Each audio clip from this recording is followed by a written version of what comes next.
Salut à tous et bienvenue sur votre chaîne, Mama Africa Info. Surtout, n'hésitez pas de vous abonner et d'activer la cloche de notification. Cela dit, entrons dans le vif du sujet. Une forte délégation malienne conduite par le ministre des Affaires étrangères et de la coopération internationale s'était rendue à Lomé, la capitale togolaise les 3 et 4 avril 2022. Pour solliciter l'implication du président togolais dans la gestion de la crise avec la CEDEAO et la communauté internationale.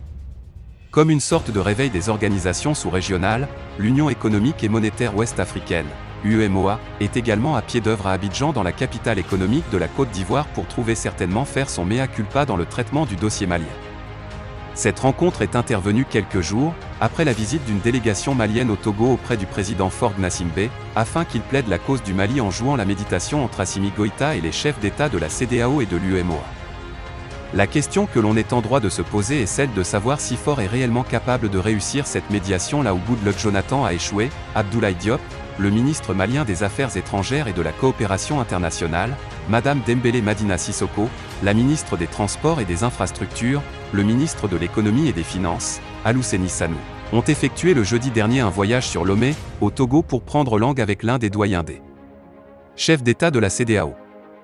Il faut dire que ce voyage des émissaires d'Assimi rentre dans le cadre de la recherche des voies et moyens pour une issue heureuse à l'embargo imposé par les chefs d'État de la sous-région au Mali depuis le 9 janvier 2022. Qu'on ne se voile pas la face, ces sanctions aujourd'hui ont étouffé l'économie malienne.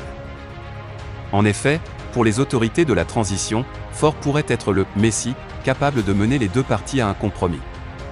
D'ailleurs, la présidence togolaise semble être optimiste pour l'issue, le président de la République s'investit pour la stabilité, la paix et le retour à l'ordre constitutionnel normal au Mali. Dès le début de la crise malienne, le chef de l'État s'est fortement impliqué pour une résolution par le dialogue et la concertation entre les acteurs politiques de ce pays frère confronté également à l'insécurité permanente avec des attaques terroristes tout comme certains pays de la sous-région.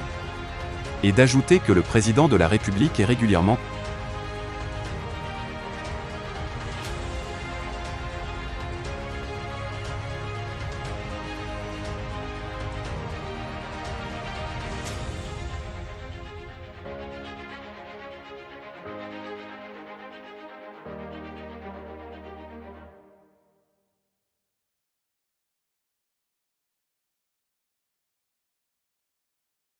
Nous espérons que cette vidéo vous a édifié.